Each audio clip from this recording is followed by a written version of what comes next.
La innovación-gestión de la ciudad existente permite abordar los tratamientos urbanísticos como una herramienta clave para lograr los objetivos, estrategias y políticas de los planes de ordenamiento territorial y mejorar así la calidad de vida de los ciudadanos.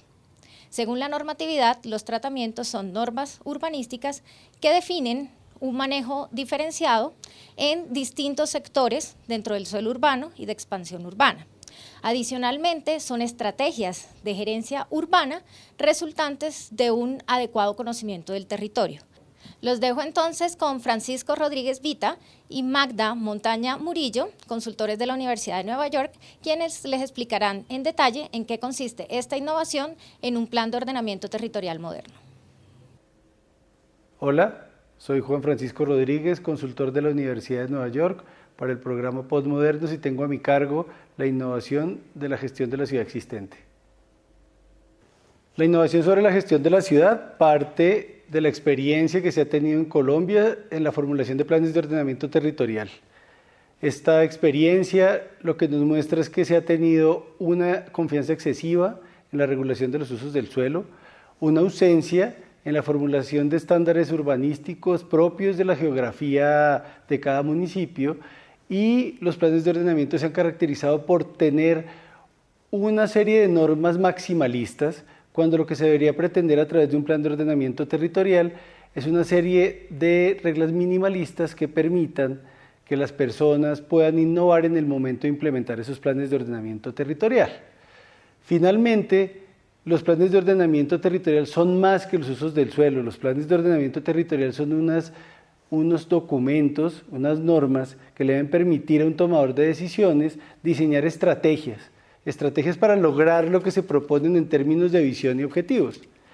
Esas estrategias en un plan de ordenamiento territorial, y como su nombre obviamente lo indica, tienen que ver con el territorio. Y este territorio tiene unas características físicas.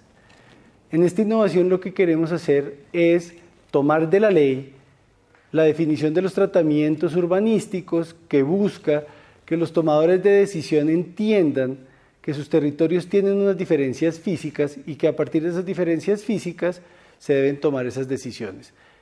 Las diferencias físicas pueden estar inmersas o enmarcadas en temas ambientales, sociales u económicos.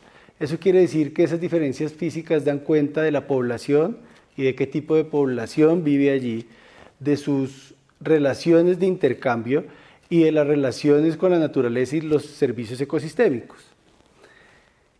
Los tratamientos urbanísticos le permiten a un tomador de decisión, en consecuencia, incluir en esos territorios que se diferencian por sus características físicas una serie de mecanismos que dan cuenta de esa realidad socioeconómico, ambiental y social.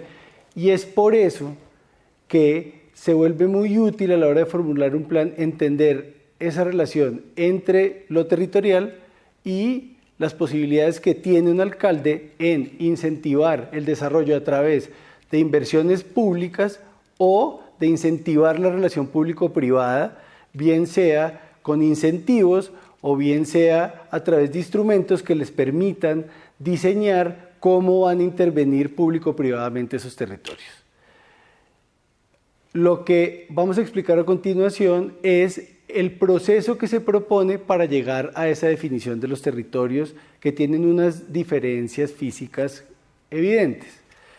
Lo que proponemos a partir de la Universidad de Nueva York es que ese proceso sea un proceso fácil, un proceso sencillo y un proceso que cualquier alcalde o cualquier tomador de decisión le pueda pedir a un consultor que haga para formular su plan de ordenamiento territorial. Lo primero que nosotros creemos que debe hacer un consultor es explicarle asertivamente a un tomador de decisión cuál es el resultado del plan o de las partes del plan.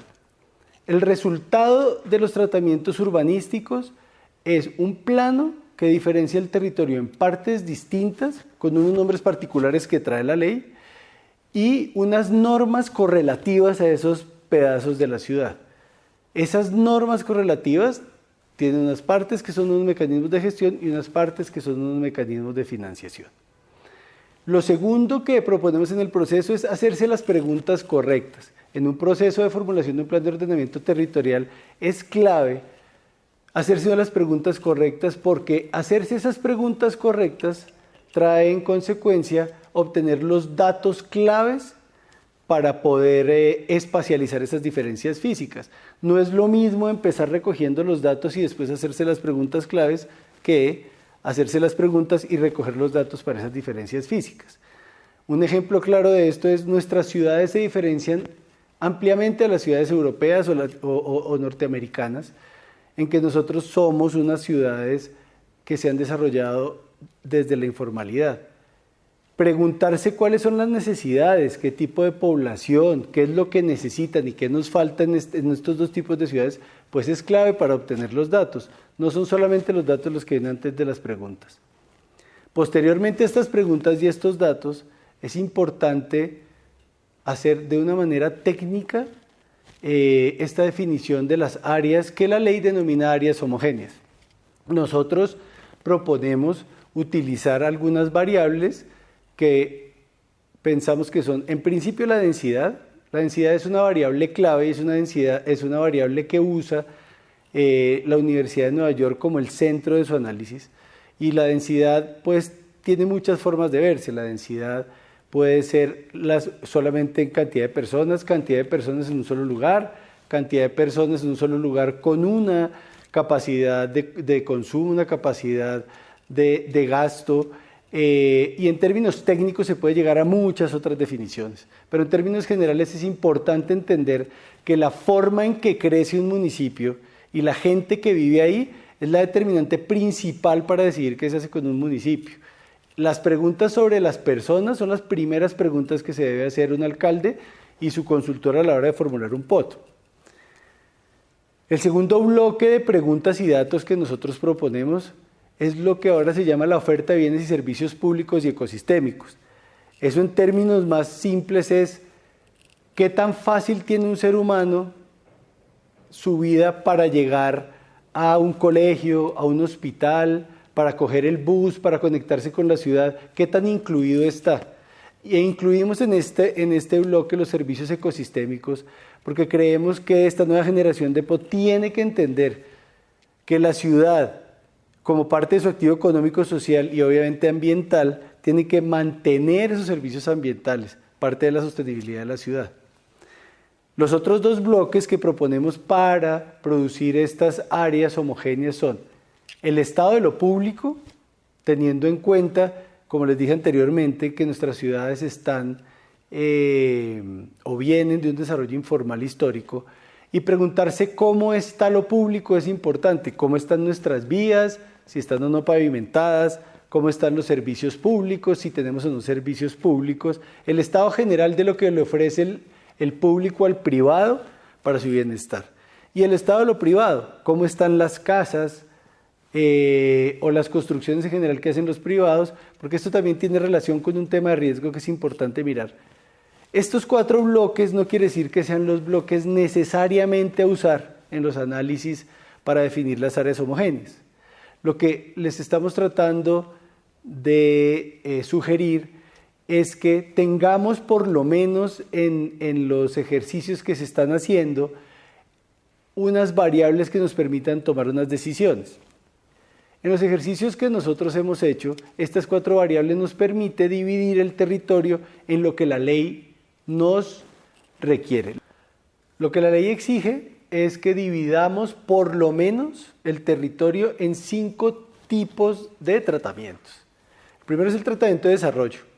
Como su nombre lo indica, son aquellas porciones del suelo urbano y también del suelo de expansión, al cual se dará referencia en otro video, donde se debe construir toda la urbanización y toda la edificación. Está el tratamiento de mejoramiento integral de barrios, que nosotros es un tratamiento muy particular en nuestra ley porque da cuenta de esa ciudad informal y cómo intervenir esa ciudad informal.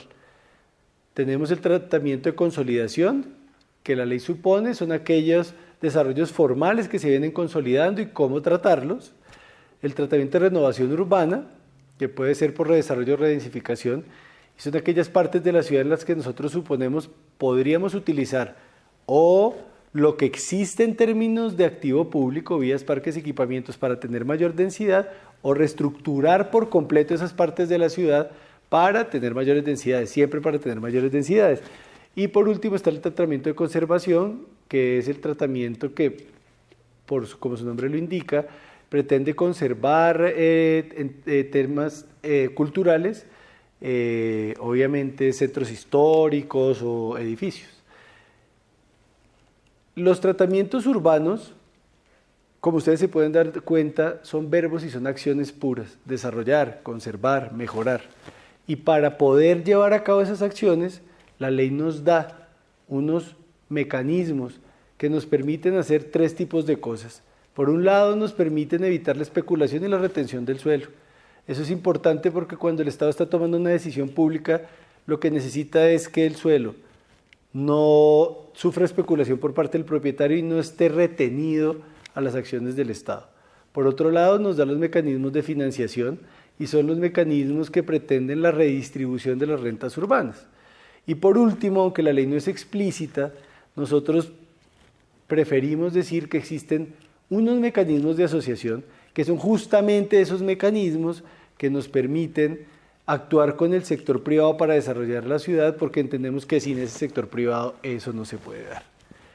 Lo que pretendemos entonces con esta innovación es explicar el proceso de esa división del suelo urbano en territorios homogéneos a partir de la toma de datos y de las decisiones normativas simples, y esas decisiones normativas simples, en una segunda parte, utilizarlas explícitamente dentro del marco de los mecanismos de gestión y financiación. Es muy importante entender que esos mecanismos de gestión y financiación tienen particularidades dependiendo de cada uno de esos territorios y también que tienen particularidades en su uso dentro de los planes de desarrollo. ¿Por qué esto es tan importante? Tradicionalmente, los planes de ordenamiento territorial y los planes de desarrollo han ido cada uno por su lado.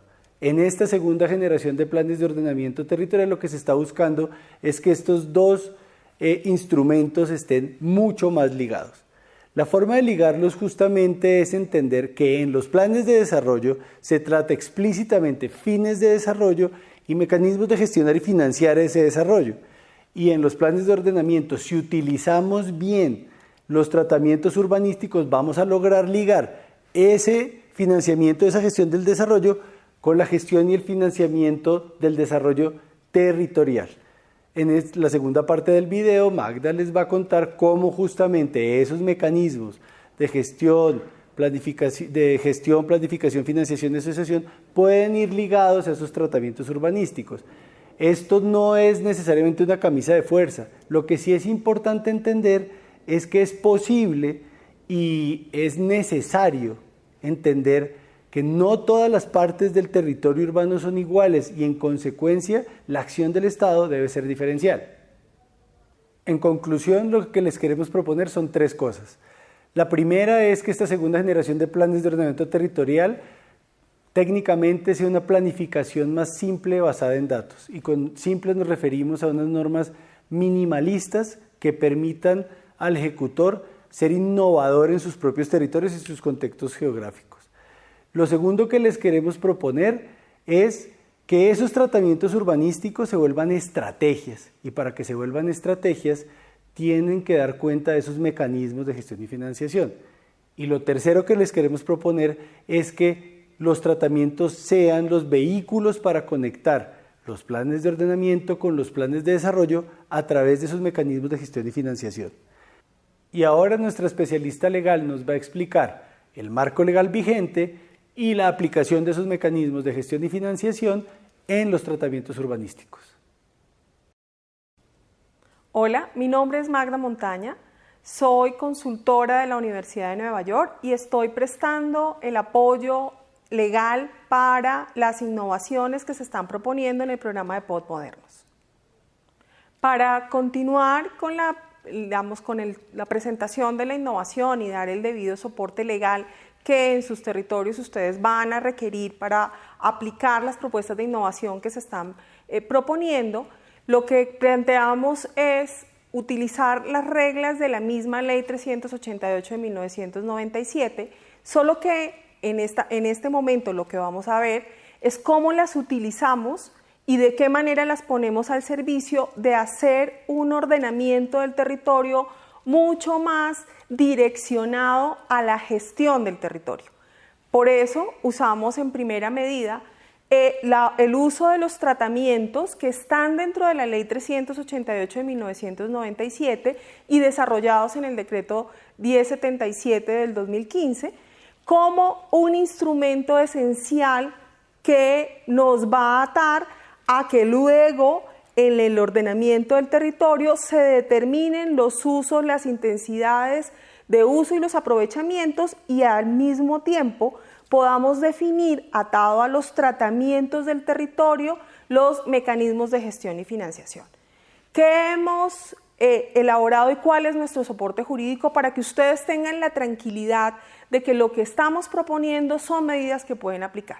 Tenemos una definición dada en el decreto 1077 del uso de los tratamientos, en donde vemos el tratamiento de renovación, el tratamiento de desarrollo, el tratamiento de consolidación y el tratamiento de conservación. Eso es cómo trato el territorio. Definidos los tratamientos en términos de buscar en el territorio las condiciones en cómo ese territorio está, ubicarán en las mismas definiciones dadas por la ley cómo voy a tratarlo.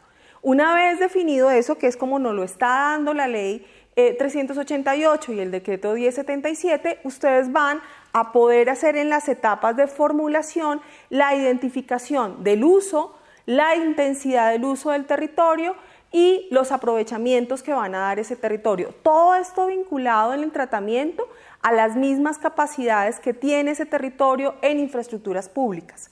Esto al final va a hacer que luego pasemos a la etapa siguiente, que es la que siempre la ley nos ha hablado, de los mecanismos de gestión y financiación. Esto en una de las primeras etapas que vamos a requerir para formular nuestros POTs y también luego para la implementación y gestión del Plan de Ordenamiento Territorial. Cuando estamos hablando del uso de los tratamientos y del uso de los mecanismos que van a tener en gestión y los mismos que van a tener en financiación del territorio, vamos a atar completamente lo que es la gerencia del territorio y esto les va a poder llevar a los municipios a que puedan también luego en el mismo orden en que por ejemplo la ley nos ha puesto el tratamiento de renovación urbana, que es un tratamiento en donde encontramos que hay un territorio que en ese territorio le faltan condiciones, tienen condiciones de deterioro, le falta infraestructura y requieren más desarrollo.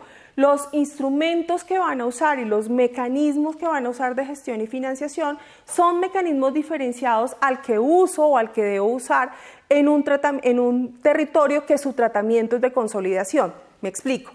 Tenemos un territorio que lo van a tratar como renovación urbana. Entonces a ese territorio en algunas de sus condiciones van a tener que cambiar las condiciones de estructura, de espacios públicos, de vías, de calles y ahí tengo que usar unos instrumentos de planificación que son los planes parciales y al lado de ellos tengo también que usar como instrumentos de gestión y financiación instrumentos de distribución equitativa de cargas y beneficios, cargas y obligaciones urbanísticas para financiarlo, instrumentos de asociación como las mismas instrumentos de asociación que trae el plan parcial, que es la integración de partícipes al plan parcial, y también puedo usar mecanismos como el del desarrollo prioritario, también puedo usar mecanismos de anuncio de proyectos si requiero expropiar para poder hacer gestión asociada de propietarios. Eso es lo que queremos que puedan vincular y puedan traer de la herramienta que tienen y poder vincular con los mecanismos de gestión y financiación, dando todo completo, el tratamiento del territorio, el uso, el aprovechamiento y el mecanismo de gestión y financiación. Eso más o menos en lo que podría ser un instrumento de gestión y financiación para un tratamiento. Igual puede pasar para el de consolidación y voy estableciendo las diferencias. En un tratamiento de consolidación, la regla es diferente, yo ahí no necesito, el territorio no necesita cambiarse. Entonces, como el territorio no necesita cambiarse, mis mecanismos de gestión y financiación son totalmente diferentes a los que voy a usar en un tratamiento de renovación. Puedo necesitar distribución de cargas y beneficios imponer obligaciones especiales a quienes van a desarrollar de manera puntual, pero ahí no requiero instrumentos de gestión asociada como los planes parciales. Eso es lo que hay que identificar desde que estamos formulando para que luego, en la etapa que sigue, que es la implementación del plan de ordenamiento territorial, que va a estar atada a los planes de desarrollo y vamos a vincular en lo que la misma Ley 388 nos trae en el artículo 18, que son los programas de ejecución. Si tengo eso atado desde el mismo plan de ordenamiento territorial, que es nuestra herramienta de planificación, vamos a poder decir que sí estamos haciendo una gestión del territorio en realidad desde que hacemos los planes de ordenamiento territorial. A manera de conclusión, es muy importante que tengamos en cuenta para la aplicación en temas legales de estas innovaciones que lo que estamos haciendo está dentro de la Ley 388. En específico, usar los tratamientos. ¿Cómo usamos los tratamientos? Es cómo definimos dentro del tratamiento el uso, la intensidad del uso, los aprovechamientos, que eso mismo hace parte de la misma gestión, en la medida en que puedo identificar qué instrumento de planificación le voy a usar. Y también, a su vez, cómo ato las necesidades de gestión y financiación, y esto mismo lo proyecto en mis componentes de largo, mediano y corto plazo que vaya a tener el plan de ordenamiento territorial para vincularlo a los planes de desarrollo.